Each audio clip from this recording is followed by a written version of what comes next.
So thank you for joining us today. And I've got Aaron with me today, Aaron Collins, who is a genius, an absolute genius in evaluating masks that Americans are being told are important for them to wear. And he is absolute proof that being a nerd is cool and that we are all gladly living in the age of the nerd. He is going to just give us some of the fine points of what we have to know about masks and which of them are the ones that will provide the level of safety that you and your family members are entitled to. Because one of the most important ways that Americans can protect themselves and their families during this pandemic is with a suitable quality mask. And that should be an easy thing to do. But with less than robust information, sometimes limited supplies, and with counterfeits abounding, it has been harder than it should be for consumers to stay educated and protected. And that's why I've been working to elevate attention on the critical role masks play in helping to control the pandemic. Back in November of 2020, I introduced legislation with Senator Richard Blumenthal to institute a national mask mandate by encouraging state-level mask mandates.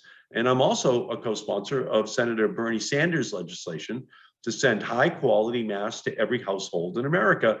The legislation was originally introduced in 2020, but we updated it this year to specify that N95 masks should be sent to everyone. But that update reflects some of the confusion Americans have over what is a good mask. It's such a basic question, but sadly, the answer is just much too unnecessarily complicated. And I'm pleased to see the Biden administration taking important steps to get higher quality masks to people who need them.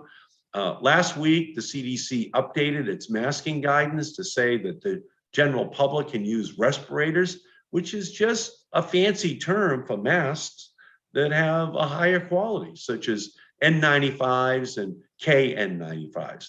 With fewer concerns about supply shortages and more virulent Omicron variant causing the surge, this extra protection is absolutely needed. And the updated guidance from the Biden administration also notes that N95s provide the best protection from COVID-19, and some masks are better than others. But we need to be clear, the updated guidance does not explicitly recommend everyone wear a high quality respirator like the N95 or KN95. Unfortunately, there's a lot of confusion around this, which is one of the reasons we're holding this discussion, how to decide which mask is right for me and my family. I was very pleased to see that on Wednesday of this week, the Biden administration announced plans to distribute 400 million non-surgical N95 masks from the Strategic National Stockpile to the public. The masks will be available at retail pharmacies and community health centers starting this week. That's an important step to ensure Americans are getting a high quality mask. But we need the Biden administration and retailers to do much more to protect consumers and provide clear guidance on masks to consumers. We need to protect Americans who are taking the right steps to purchase masks from being dangerously ripped off. And that's why next week, I will be calling on the Department of Justice's COVID fraud task force to investigate retailers who are selling counterfeit masks. I will also be calling on the Centers for Disease Control and Prevention and the Food and Drug Administration to issue standards for high quality masks for consumers and provide guidance on masks for populations not currently served by N95s, like children and people with disabilities. This small item that you can fit in your pocket is the biggest thing each of us can do to protect ourselves and our families, neighbors, and co-workers from the COVID-19 virus. we should make sure that the masks we use are the best, most accessible, most affordable, most reliable that they can be. So, Aaron, thank you for being with us today. I mean, you're like a national phenomenon. You're the go-to place to find out what people need to know about masks. What is the best way for people to protect themselves and their loved ones from Omicron? We know that everyone should get vaccinated. We'll just say that right up front. Yes. They should get boosted. Yes. But they have to wear the right mask. Can you tell us about what you've learned over the last 2 years about mask effectiveness? What makes a mask a good mask? Yeah. So I think that is probably one of the most common questions I get is why should we talk about respirators and why are they better than the cloth mask that we were wearing in the beginning? And I think that the real difference is that the material that is inside a respirator. So an example would be like, here's the classic, 3M8210. This is a cup style N95. The material inside of here is called a melt blown polypropylene material, and it's electrostatically charged. So if you ever rubbed like a balloon against your head and then pulled away and it like pulls your hair, that same phenomenon is built into the filter material. And so what we find is that by using that material, we can collect, 99% roughly of the COVID respiratory aerosols. That material can capture it. But for the same breathability as we might get with a good cloth mask, one of those 3-layer cloth masks that we've been talking about. So what it comes down to is if you're gonna wear a mask, why not wear the best one? And the nice thing about these masks is that they work in both directions. So we talk about what we call source control. So that was what we were talking about cloth mask from the very beginning. Well, a cloth mask is good. These are even better because they're tight sealing to your face and designed to seal to it. That source control works really well. So if you happen to be infected with COVID, you protect others, not just as good as a cloth mask, but better than a cloth mask. So what is it? So what is this mask that you have on right now? What is that? This is the ubiquitous cup style N95, a NIOSH N95. But that filter material is also found in other respirator standards, like the KN95 style, which I have to just pull it out of my stash here, the KN95 standard, right? So we've seen these before. Again, they filter that feature that melt-blown polypropylene layer. And then there's an international standard, the other international standard, the KF94. And that is the Korean's general public mask standard. And they often look like this. They're kind of these cool boat-shaped ones. They're my favorite style of ear loop mask. And they also feature that same high-performance material. So may I ask you, so I have right here, I have a KN95 mask that somebody gave me to protect myself, but it doesn't have any markings on it from NIOSH or from the FDA or anyone else. So you're showing us masks that have those markings. So what's the difference from a consumer's perspective or someone who is really concerned about protecting their family? Yeah, and so what we're talking about are, when we're talking about those numbers that I was giving, the KF94, the KN95, and the N95, those are all respirator standards, and for each a different country. So we'll start with the one you were showing, the KN95. Now, the KN95 is the Chinese respirator test standard, and I'll talk a little bit about what the difference between a regulated mask and a test standard. So right now, these masks are not regulated. There's no government agency that I'm aware of in China that regulates these. So what happens is you're a manufacturer, you take your mask, you submit it to a lab for testing. They say, hey, your 20 pieces work great, right? And then the next 10,000 you build, no one checks your work. So maybe you accidentally make a bad mask, or maybe you just want to save a few bucks.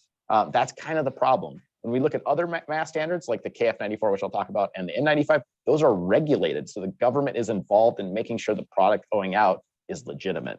Yeah, are you saying the government of the United States is involved, or the government of China? Well, so in this case, the KF94 out of South Korea, regulated by the Korean FDA, the Ministry for Food, Drug, and in the US, the N95, it's regulated by NIOSH, the National Institute of Occupational Safety and Health. In China, with the KN95, there's nobody. You're just relying on the manufacturers. You got to trust the manufacturer that the stamp on there is good.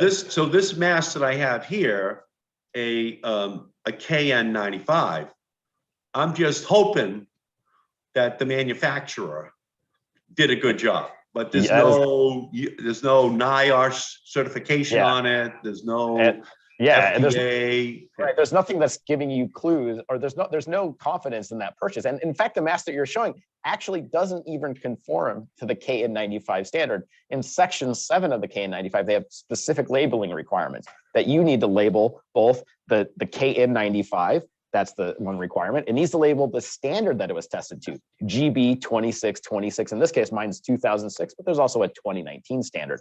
And they need to label the manufacturer. In this case, the one I'm holding is from Powcom. So this is a legit KN95. If you notice, Senator Markey, the one you have just has KN95 stamped on the side, missing 2 important other pieces of information. So if they're not following the standards for labeling, what else did they skip on? Yeah, so people should, the old saying, caveat emptor, buyer beware, right? Yes. If you're looking for something that you really want to. And that's the problem with KN95s. But go ahead. So and where would people look for the labeling? Is it just this, which is on the outside of the mask that correct? So up? yeah, so the N95 that you're holding up in your hand there, that's a 3M 8200. Judging by it, that's how you know I'm a mask nerd, as I can tell you just by looking at it what the number is. That's the 3M 8200. And so what you're looking for on a NIOSH N95 is there going to be some specific labeling. One, it's going to list the manufacturer, it's going to list the model number, and also the most important piece of information, it's going to on there have the words NIOSH, N-I-O-S-H. So this one has it here. If you look on yours, you'll have it too. And there's one piece of information. So this is what makes NIOSH so great, is that there is a ID assigned to that mask that shows that NIOSH approved it. It starts with the letters TC, and all masks that are NIOSH approved will have this indication. It'll start with a TC. So mine says TC-84A-007. So this is a 3M8210. Those are all the clues that are telling us. And that's the mask I have as well. Oh yeah, excellent. So you also have an approved NIOSH mask. So we have these labeling requirements with these, and that's how you know you got a good mask. So that's the importance of government regulation, ensuring that the customer has these clues that what they got is legit. So for KN95s, this mask that just says KN95 on it, nothing else, do we want them to have to label them on the front or on the inside of the mask? What's the goal that we should have for masks like this? Because there's tens of millions of these in America right now. So, my advocacy work in the mask space has really been doing what I think that we should do is the same as South Korea. So one thing I think we should draw a distinction between the KN95 and the KF94, these international standards, versus the NIOSH N95 example here. There is one distinction. So KN95s feature ear loops. They're not headband. That's designed as part of the standard. And the Korean KF94 also features ear loops, because the standards are a little bit different. They actually have they're on the spectrum of masks, or I call the ladder of masks. We start at cloth masks, then we go to surgical masks. And the next level is the KN95s and the KF94s, and they feature ear loops. So you're not getting as tight as a face seal as you would with an N95. And the N95 is the top of the ladder, and that top of the ladder is the N95, which features headbands. And those all are going to give a tighter and tighter face seal. So the international standards allow between, on average, like they have a test standard, between 7 to 11% of face leakage. The N95 is targeting 99%. So you're going to only have 1% face leakage. So this is basically, if you have this well fitted, we're talking around 99%. And we're talking about these two, we're kind of in the mid to low 90s. So there is a distinction I think is important for people to understand. This is why KN95s can't be certified to the NIOSH standard, because they have ear loops. So we have a problem that these nice, and there are good quality masks out there. There are good KN95s. They have in the US, there's nothing for them to regulate to. We currently have nothing between a surgical mask and an N95. So there's nothing in between. And that's, so what would you recommend that we do then, Aaron, in the United States? Do we need a way to have a certification process established at the federal level so that people can have some confidence that the mask they're using is giving them a level of protection which they would want for their family members? Yeah, I think we could just look to South Korea about what they did. They introduced a general population mask standard called the KF series, which stands for Korea filter. This is the KF94 series that I have in my hand. And they introduced that standard as a way to, what would happen if you needed to mask the entire public in the case of a pandemic? And they started that in 2009. So that worked out really well for them. They came into the pandemic completely prepared for what to do. And in fact, by April of 2020, they'd already given every citizen of Korea 20 of KF94 or KF80 masks free. So, and if you look at South Korea, their case rate and mortality rate is significantly lower than ours. If you look at a per capita rate, South Korea is 1/20th the mortality rate as us. So may I ask a question? I think this is a Korean mask, Air Queen Nano mask. Yeah. Okay. And it comes in a package. What do you think of this mask? Okay, because I purchased this, for my own use, and I'd love to get your read on this. Sure. It looks so official, and looks like it's really well packaged and professional. So how should I view this mask? Well, so actually that mask is a good example of how regulations work in South Korea. So that mask, well, it looks like the KF94 that I was holding up, and it is made in South Korea. It's not as good enough to pass the KF94 spec. So that mask in my test gets around 90% filtration efficiency. When the mask I'm looking at right here, this one got about 99%. So the mask that you have, although it looks similar, is not quite up to the KF94 standard. And in fact, in South Korea, if you grab the package, it tells you that if it says KF94 and it has a symbol in the upper right corner for the Ministry for Food, Drug, and Safety, that is a certified KF94. And that Air Queen that you have in your hands does not meet those labeling requirements. So it is not. But it says this is FDA cleared. What does that mean? Well, this is the beauty of importing into the U.S. You can, so that particular mask it may be FDA cleared. I have to check, but typically under the surgical mask standard, so a much lower standard. That is not a cleared respirator, and that's a problem with the U.S. right now. Is you can make a lot of claims on the packaging, and unless you're willing to sue that company for some tort type situation, there isn't a lot you can do to stop them from doing it unless you get the FTC involved or some other government body. Yeah, and can I ask? I've got this best of all masks right here, right? Yeah, that's the top of the pile. Yes, this is the top of the pile, the N95. But it's like one size fits all. So you can have a huge head, or you can have a head that's not so huge, or you can be a child. And there's one mask. And it doesn't fit. Mask. So can you talk about this problem that we have? Because somebody can put this on and it fits just perfectly, and someone else can put it on. They can feel like their head is being squeezed all day long, and they just take it off, or they don't want to wear it. So what are your recommendations in terms of what we should be doing in America so that we have something that's more flexible, something that's for kids, that they feel comfortable with? Can you go through that, please?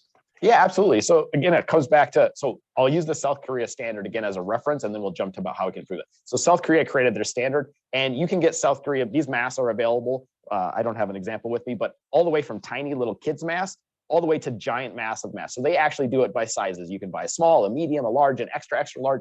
They have it by size because their requirement structure for the general population mask standard is a little bit different than how we did it for NIOSH. And so what it enables is manufacturers to make masks to cover a wide range of sizes, all of which we tested and shown that they meet that high performance requirement of the KF94 standard. In the US, we got that NIOSH N95, great mask, love it. But again, like you notice, like fit is so important on these masks. If they don't fit and seal to your face, they're not providing as much protection. And if you're a kid, NIOSH isn't going to touch you. Why? NIOSH is the National Institute of Occupational Safety and Health. They don't want kids PPE, and they don't want to talk about kids working in places that they need PPE, right? They don't want to touch that. So we have a big glaring regulatory hole, which is we don't have a general public mask standard. We have occupational standards that we're trying to push onto the public, and it starts to fall apart because you can't get them in different sizes. They're limited to headband only, which is better, but we should have a wide range of PPE options for people to be able to elect. And at the end of the day, know what you buy provides some level of protection and help the consumer of that. All right, so let's get to this ip that you just raised, which is that NIOSH is the National Institute of Occupational Safety.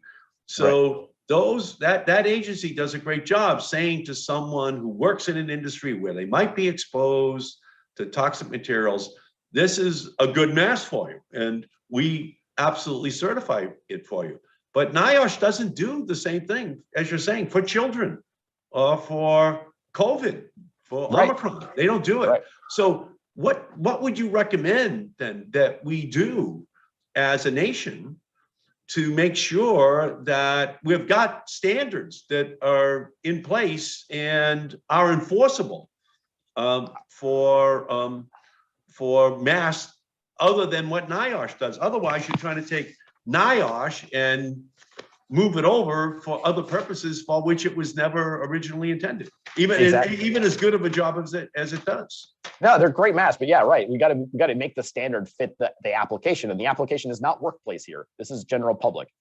So what I'd like to see is a national mask standard generated that manufacturers will be able to test to, and I'd like to see it regulated by a third party. Which in this case, I think the best application is the FDA. Have the FDA be able to allow people to be able to basically do like a 510K type applications where they can prove that they're manufacturing, so we can get the test standard so they know that we're making a good mask. And then the regulation side from the FDA can ensure that the mask meets the quality requirements. That way you're not buying fakes, and that there's lot ID information and all the standards are followed. And so that to me is what South Korea's done very well. We should be doing it and make it even a better standard. I think we could even make improvements on the existing standard like that South Korea did. Have the FDA help regulate this process so that consumers know that when they buy a mask, it's safe.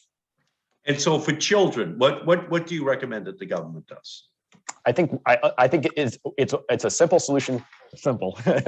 Let's have a general public mask standard which covers all face sizes, whether you're a small adult or a big child. Because that's the same issue that we have even in the adult space. If you're an adult with a smaller than average face, you get bumped out of the available mask selection. And so we have that across the public. So I want to see a standard that is specifically written to include different sized masks as part of the standard, so that you can certify a tiny little toddler mask to a giant, bucket for a head kind of person. Maybe that's me. All the way across the way, the standard can be applied to them, and everyone knows that what they're getting is legit. Okay, and we do have to put some kind of standard in place. Absolutely. Yes, we absolutely have to. I agree with you 100%. I want to partner with you on that. I think that's just so important. And then I got a surgical mask here in my hand, and this is what everyone started wearing immediately, and still a high percentage of people are walking around with on the streets, and it sounds great, surgical mask. So what should people know? What should people know about the surgical mask, and compare it with this highest standard mask, the N95 that we've been talking about? Yeah, and so when we talked about that hierarchy, right, we started at the cloth mask level. Then the next level up is the surgical mask, like this. And the surgical mask, it features actually that high performance material. It will typically most all of them will feature a melt blown polypropylene layer. So it's got that magic material, that technology that we need.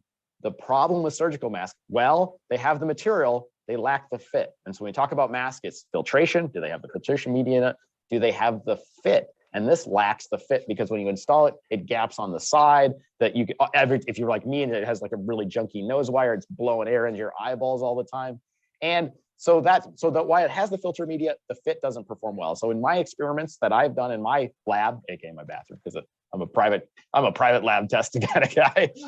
These typically can get up, you're in maybe the 40 to 70, 80% range if you can get it like really tightly sealed. Whereas when we talk about N95s and KF94s and KN95s, we're 90 plus in all those. And so that's a significant improvement that we get by going away from a surgical mask. So surgical masks lack the fit, and KN95s, KF94s, and N95s are designed to seal to the face. You can almost think of them like the surgical mask that's designed to seal to the face, making sure all the air goes through the mask, not around the mask.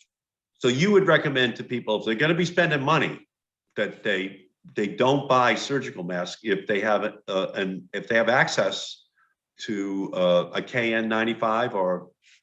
I find them actually more comfortable. So yeah, I think if you're going to wear a mask, wear the best mask you can. And so the surgical mask, I would just skip it. KN95s, KF94s are more comfortable. They're just as easy to breathe in. A good quality one is just as easy to breathe in as a 3-layer cloth mask.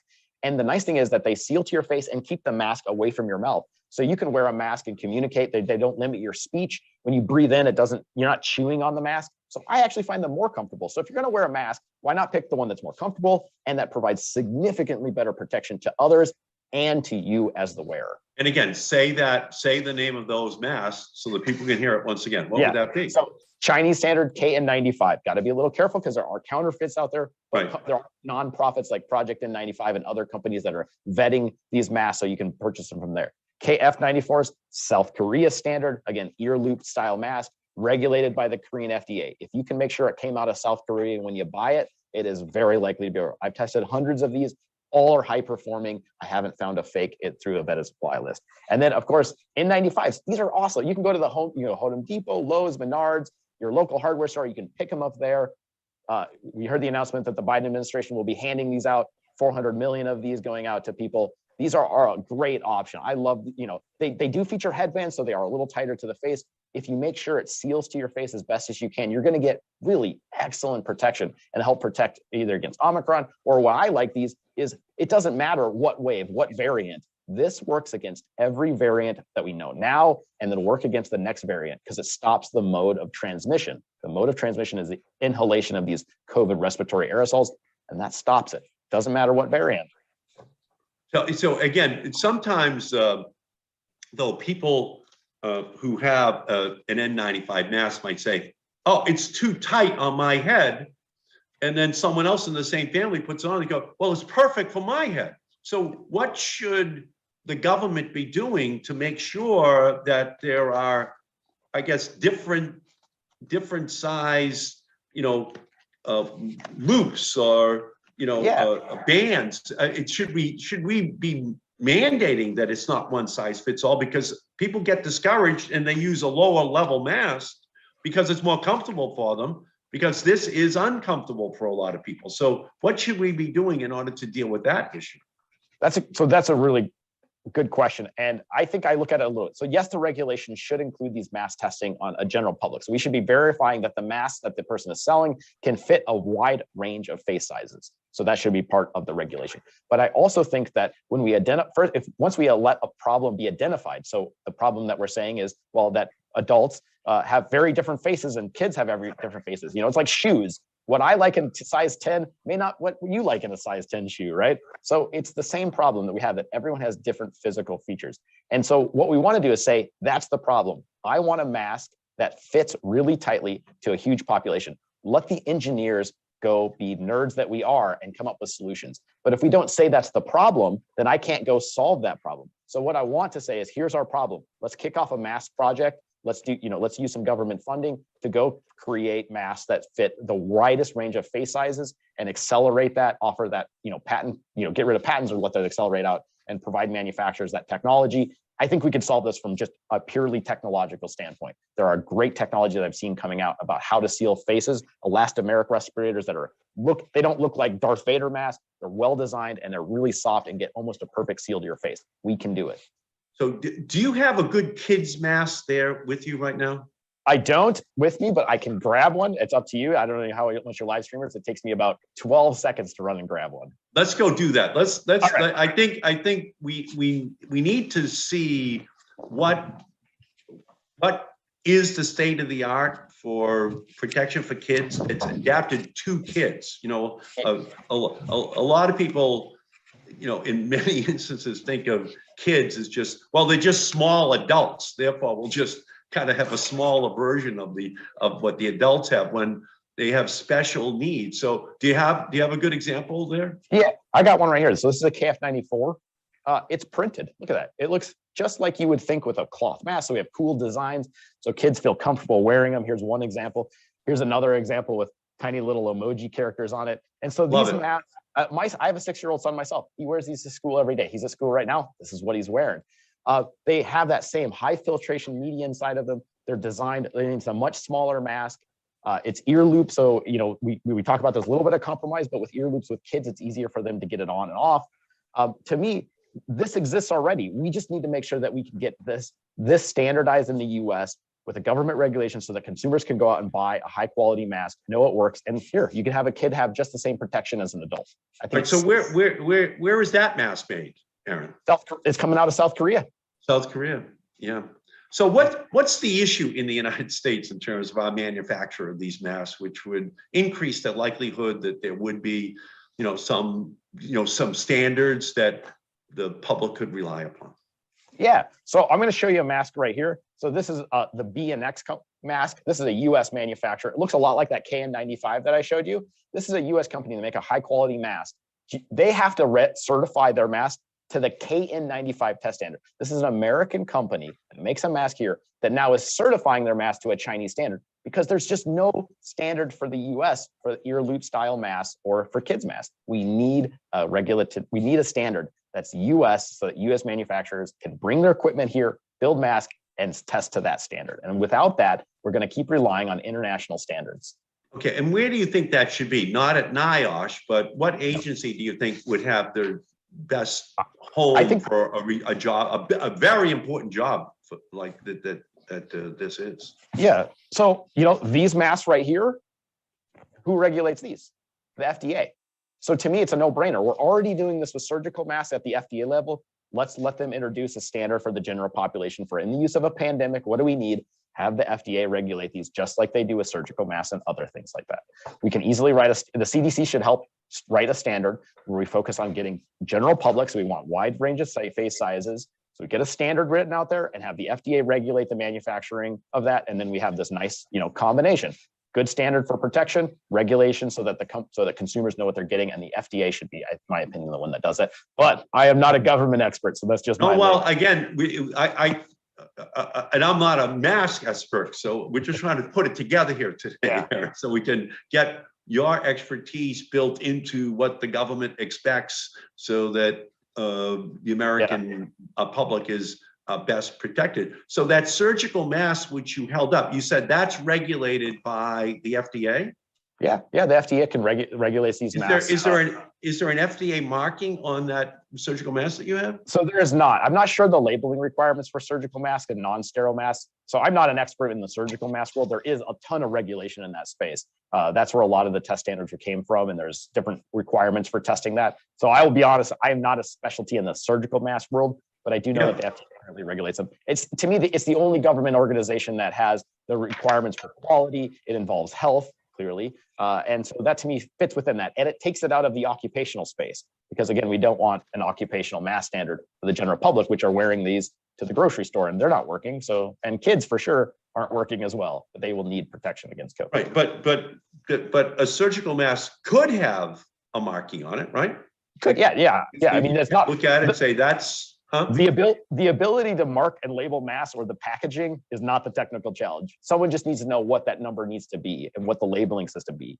And that regulation also needs to solve other issues. I would love to see us bring in some marketing and public health experts so that we stop using names like KN95, KF94, because it's confusing to this consumer. Give it to them straight. An A, B, C mask, a green, yellow, red mask, whatever. Come with a nice general standard so that a consumer knows, oh, things are getting a little dicey out there. I'm going to grab my red mask, my red star or my red dot mask, put that on. And that's what I know what I need to wear when it's high contagious level or high levels of spread versus a lower levels, right? So it's nice to be able to have this nice, easy method for consumers to know what they need.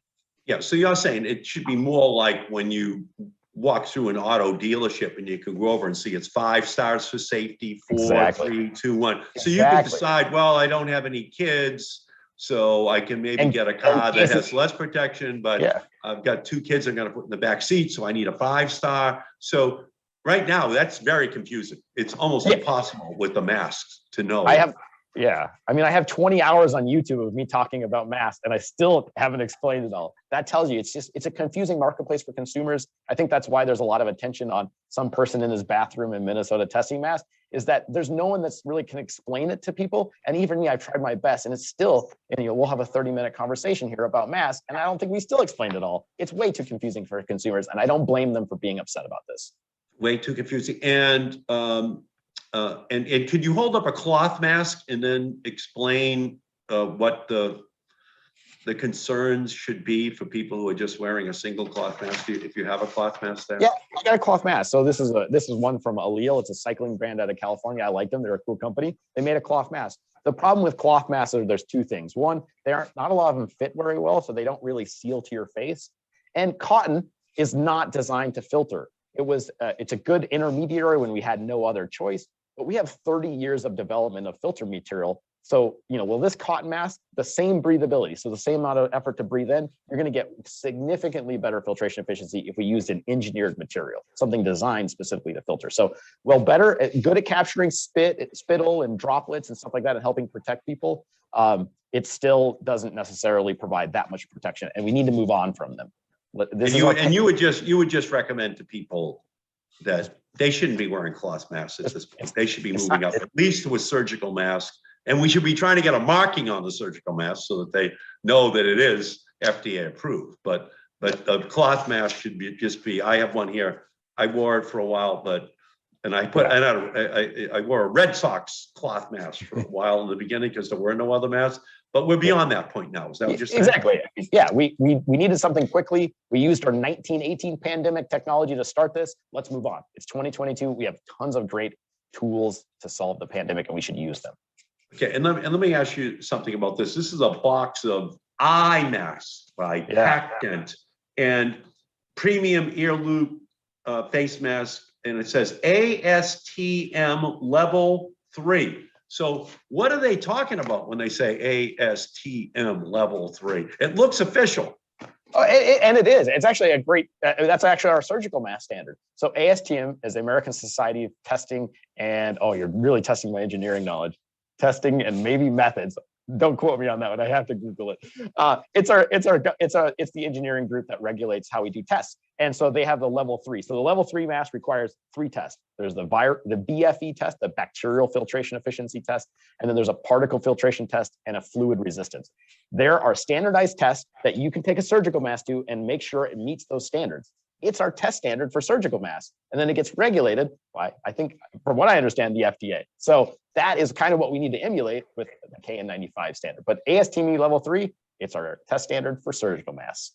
Okay, and should ASTM, who does the ASTM testing? Where is that done? Do you know? So private labs do it. So you get a lab, you get certified as a certified lab, you have all these quality stuff, and then you test against the ASTM standard and say, yep, as a lab, I did my due diligence, I followed the standard exactly as it's laid out, and you can trust me because I have all these checks along the way. I have NIST traceable measurements, I do all of these things to make sure that my lab is a certified lab.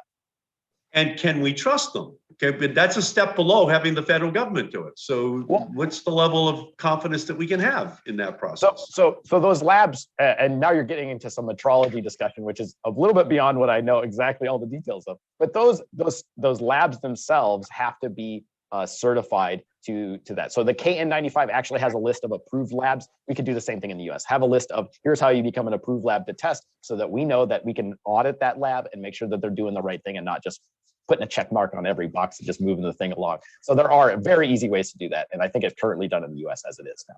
So because there's an absence of governmental action here, this is not the government, but it's in substitution for the government. But we have to make sure that these companies are well regulated so there isn't any fraud that's being perpetrated in terms of putting it on a box that people are going to go into a store to purchase.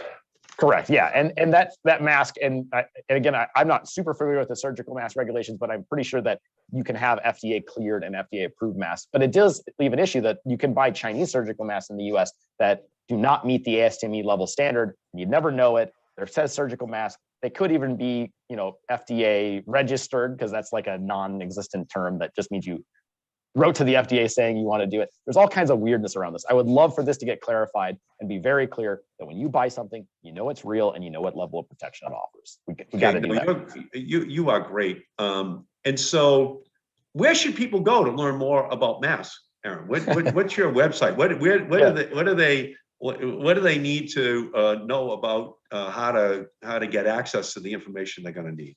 Yeah, so I got a couple of things. So one, check me out on YouTube. I'm under Aaron Collins. I'm most famous for my kids video. There's a spreadsheet. I went and tested as many kids masks as I could find from good suppliers, posted the data, and have links where you can get them from. Unfortunately, a few number of suppliers aren't going to supply the entire United States with masks, but you can check me out there. I also do a ton of videos, informational videos about masks, and you can also find me on Twitter at MaskNerd. I am tweeting. Can you say it again? Yeah, no problem. It's with the @ symbol. Mask Nerd. Excellent. That's what I like. That's what I like to call myself, is a mask nerd. Excellent. So everybody out there that needs more information, you know where to go. And I can't thank you enough. You are the one place to go if you have questions in the whole country, and that's a pretty impressive accomplishment. But you have filled a huge gap. Yes, I should not be the one talking about this. There should be a government agency that's saying, hey, this is who you can talk to about our government regulated masks, and not some guy in his bathroom testing masks. I'm glad to help out and do what I can, but I do see this as like, this is a huge miss for the government that as a part-time job, your mask consulter is a part-time guy who does it on the side of his regular job in his bathroom. Not sure that's how we should be handling the pandemic. Well, I want to partner with you because I want to put together just a list of recommendations to the federal government that they should be implementing, so that you can spend more time, worrying about the Vikings there in Minneapolis. And I do worry about it.